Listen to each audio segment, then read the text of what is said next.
नमस्कार बच्चों, मैं शशिकांत जांगीड़ आपका स्वागत करता हूं हमारे YouTube channel economics education hub Shashikant sir के चैनल में। आज हम पढ़ेंगे कक्षा 12वीं की समष्टि अर्थशास्त्र की पुस्तक के पाठ नंबर 3 के बारे में, जिसका नाम है मुद्रा और बैंकिंग। देखो बच्चों, इस पाठ को हम शुरू करेंगे आज। तो इस पाठ में मुद्रा के बारे में बताया गया है और जो बैंकिंग प्रणाली है भारत की, उसके बारे में हम बताया गया है। तो हम इस पाठ में मुद्रा से संबंधित जो बातें हैं वो जानेंगे और साथ बैंक से संबंधित जो भी बात है वो जानेंगे। देखो बच्चों, परीक्षा की दृष्टि से ये पाठ इम्पोर्टेंट है और इसमें प्रश्न भी पूछा जाता है। तो सबसे पहले हम बात करते हैं, इस पाठ को स्टार्ट करते हैं वस्तु विनिमय प्रणाली के आधार पर। वस्तु विनिमय प्रणाली। देखो बच्चों, वस्तु विनिमय प्रणाली क्या होती है कि वस्तु विनिमय प्रणाली का तात्पर्य होता है कि किसी एक वस्तु के बदले दूसरी वस्तु का आदान प्रदान करना या लेन देन करना, वो कहलाती है वस्तु विनिमय प्रणाली। तो वस्तु विनिमय प्रणाली समझ में आ गई होगी। देखो, वस्तु विनिमय प्रणाली क्या होती है, ये प्रश्न में पूछा जाता है कि वस्तु विनिमय प्रणाली किसे कहती है। तो बच्चों सुनना, वस्तु विनिमय प्रणाली क्या होती है कि वस्तु विनिमय प्रणाली का तात्पर्य है एक वस्तु के बदले दूसरी वस्तु का लेन देन या आदान प्रदान करना वस्तु विनिमय प्रणाली कहलाता है। तो इसकी परिभाषा मैं लिखता हूं, वस्तु विनिमय प्रणाली का तात्पर्य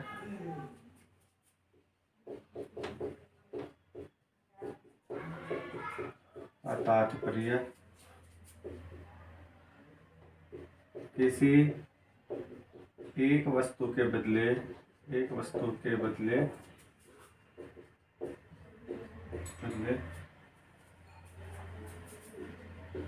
दूसरी वस्तु का लेन देन करना वस्तु विनिमय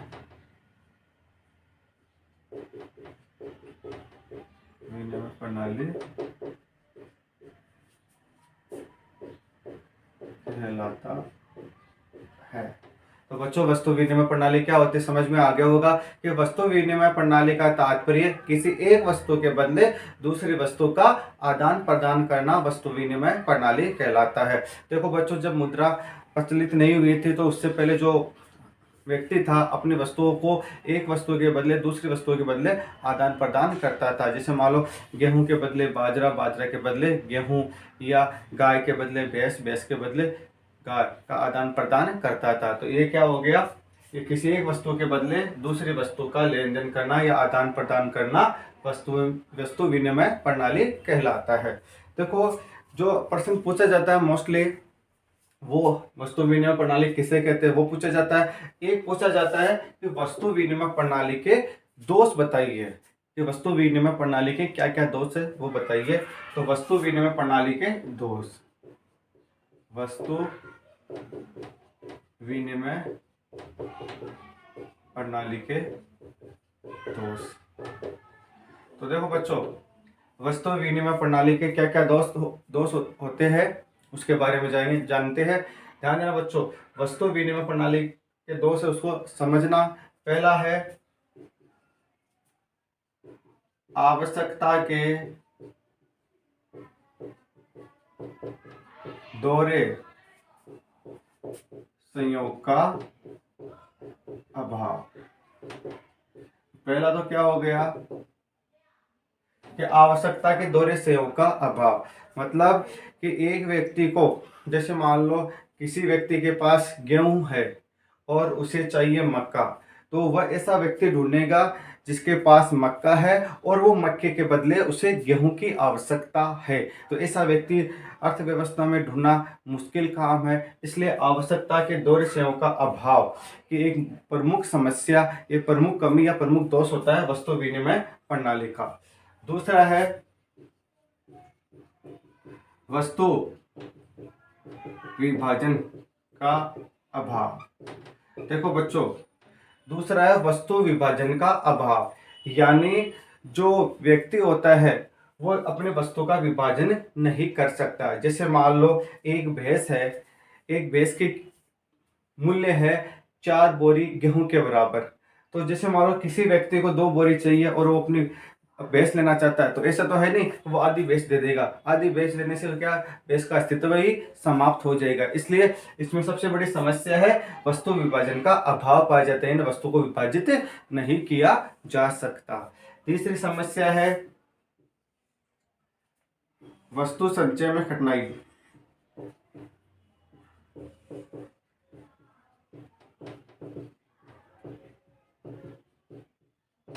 वस्तु संचय में कठिनाई।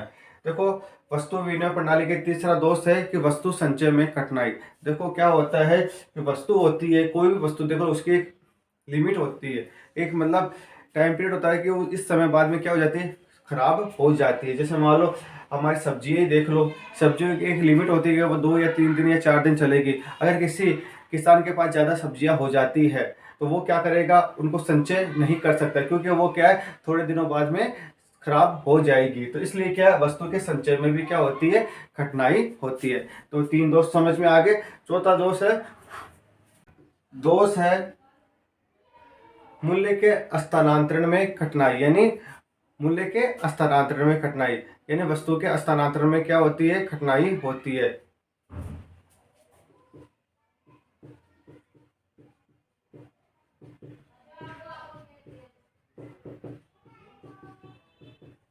मूल्य के स्थानांतरण में कठिनाई, यानी मूल्य है उसके स्थानांतरण में भी क्या होती है, कठिनाई होती है।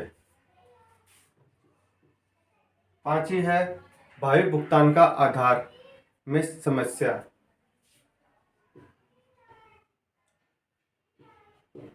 भावी भुगतान के आधार में कठिनाई।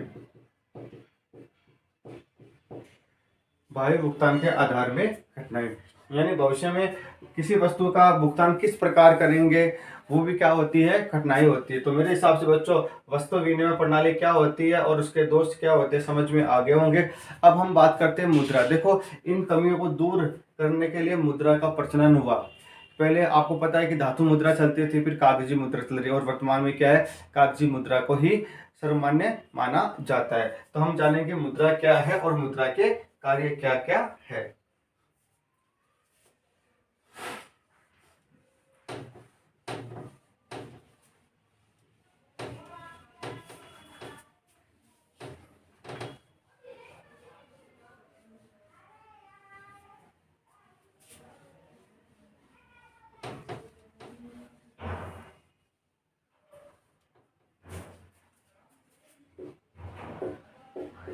मुद्रा। देखो बच्चों मुद्रा का अर्थ या परिभाषा क्या होती है, तो ध्यान देना बच्चों कि मुद्रा क्या है, कि मुद्रा वह घटक है जो विनिमय के रूप में कार्य करती है। विनिमय के रूप में क्या करती है, कार्य करती है, नहीं लेन देन के रूप में कार्य करती है, तथा सरकार द्वारा जिसे मान्यता प्राप्त होती है और जिसमें सर्वग्राह्यता का गुण पाया जाता है। सर्वग्राह्यता का गुण का मतलब क्या होता है, जिसे सभी व्यक्ति क्या करते हैं, स्वीकार करते हैं, वो होती है मुद्रा।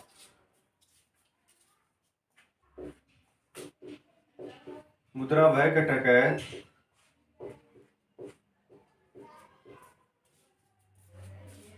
जो विनिमय के रूप में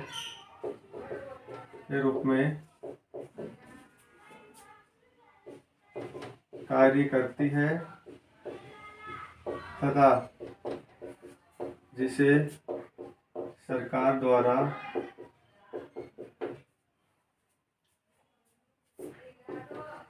कानूनी मान्यता प्राप्त होती है और जिसमें सर्वग्राह्यता का गुण पाया जाता है। तो मुद्रा क्या हो गई, मुद्रा की परिभाषा समझ में आ गई होगी कि मुद्रा वह घटक है जो विनिमय के रूप में कार्य करती है, यानी लेन देन के रूप में कार्य करती है, जिसे सरकार द्वारा कानूनी मान्यता प्राप्त भी होती है और जिसमें सर्वग्राहता गुण भी पाया जाता है। जैसे भारत देश की मुद्रा क्या है, रुपया है, तो रुपये में इतनी शक्ति होती है कि वो विनिमय के रूप में कार्य करती है। एक वस्तु के बदले दूसरी वस्तु का हम क्या कर सकते हैं, खरीद सकते हैं और बेच सकते हैं। जिसे सरकार द्वारा कानूनी मान्यता भी होती है और जिसमें सर्वग्राहता का गुण पाए जाते हैं। कोई भी व्यक्ति उसको अस्वीकार नहीं करता, सभी उसको स्वीकार करते हैं। तो इसलिए वो क्या है, भारत देश की मुद्रा है, यानी रुपया की बात हो रही है। तो मुद्रा क्या होगी, मुद्रा वह घटक है जो विनिमय के रूप में कार्य करती है, जिसे सरकार द्वारा कानूनी मान्यता प्राप्त होती है और जिसमें सर्वग्राहता का गुण पाया जाता है। अब देखो मुद्रा के कार्य, देखना बच्चों, मुद्रा के कार्य इंपॉर्टेंट टॉपिक है, इसको समझना है। मुद्रा के कार्य क्या क्या है, देखो मुद्रा का पहला कार्य विनिमय के माध्यम, विनिमय का माध्यम। देखो बच्चों, मुद्रा का पहला कार्य है विनिमय का माध्यम। आपको पता है जो दोहरे सहयोग की समस्या थी उससे ही क्या हुआ, मुद्रा के माध्यम से क्या हुआ, दोहरे सहयोग की समस्या क्या हुई, हल हुई विनिमय के माध्यम के रूप में। जैसे मान लो आज कोई भी व्यक्ति है किसी वस्तु का लेन देन करता है, तो वो क्या है, कोई भी वस्तु किसी व्यक्ति से मुद्रा के माध्यम से खरीद सकता है, उसे सहयोग ढूंढने की जरूरत नहीं पड़ती। यानी जैसे मान लो उसके पास पैसा है या मुद्रा है और उसे दूसरी कोई वस्तु चाहिए, तो वो क्या कर सकता है, मुद्रा देख के वह वस्तु प्राप्त कर सकता है। यानी विनिमय के रूप में क्या क्या करती है, कार्य करती है। दूसरा है मूल्य के मापक। देखो मुद्रा है वो मूल्य के मापक के रूप में भी कार्य करती है। ध्यान देना बच्चों, मुद्रा मूल्य के मापक के रूप में कार्य करती है, क्योंकि हर वस्तु का कुछ ना कुछ मूल्य होता है और वह मूल्य हम चुका के उस वस्तु को प्राप्त कर सकते हैं। जैसे मान लो एक पेन है, इस पेन की एक निश्चित कीमत होती है, तो इस हम क्या करते हैं, दुकानदार के पास जाते हैं और जो दुकानदार बोलता है कि इसकी इतनी रुपए कीमत है, तो हम क्या करते हैं, उतना रुपए दे के उस वस्तु को खरीद सकते हैं। आप भी मार्केट में जाते हो, कभी कॉपी खरीदी होगी, कभी पेन खरीदा होगा, कभी नोटबुक खरीदी होगी या पुस्तक खरीदी होगी, तो हर की क्या होती है, कीमत निश्चित होती है, और तो आप क्या करते हो, उस कीमत को देके वो वस्तु प्राप्त कर सकते हो। यानी मूल्य के मापक के रूप में हर वस्तु का कुछ ना कुछ मूल्य माप लिया जाता है और उसके आधार पर क्या होती है, उस वस्तु को खरीदा और बेचा जाता है। थर्ड है मूल्य के संचय के रूप में, मूल्य का संचय। देखो मुद्रा के माध्यम से क्या होता है कि मूल्य का संचय भी किया जा सकता है। जैसे मान लो किसी व्यक्ति के पास बहुत सारी मुद्रा हो गई, तो वो क्या कर सकता है, अपनी जो मूल्य होता है उसको संचय कर सकता है, अपनी मुद्रा को संचय कर सकता है। जैसे आपने देखा होगा हमारे किसी व्यक्ति के पास एक्स्ट्रा मुद्रा होती है, तो वो क्या करता है, अपनी मुद्रा को बैंकों में जमा करवा देता है, यानी संचय के रूप में रख लेता है। तो वो क्या हो गई, मूल्य के संचय के रूप में हो गई। अब चौथा इसका कार्य है मूल्य का हस्तांतरण। मूल्य का हस्तांतरण यानी आप क्या कर सकते, मुद्रा के माध्यम से अपने पैसे को या अपनी मुद्रा को एक जगह से दूसरी जगह स्थानांतरित कर सकते हो। यानी मूल्य के संचय के रूप में इसको कार्य लिया जाता है और मूल्य के हस्तांतरण के रूप में भी क्या है, मुद्रा का कार्य के रूप में इसको व्यक्त किया जाता है या इसको काम में लिया जाता है। फिर पांचवा है भावी भुगतान का आधार। भावी भुगतान का आधार,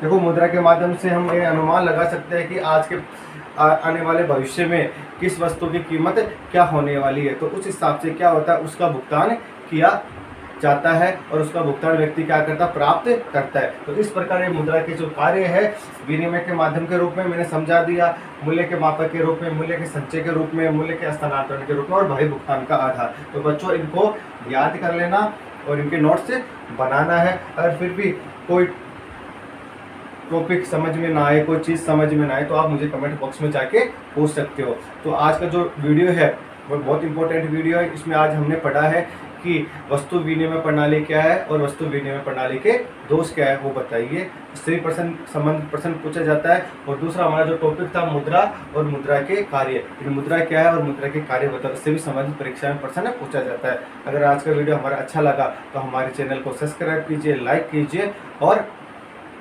अधिक से अधिक शेयर कीजिए। धन्यवाद।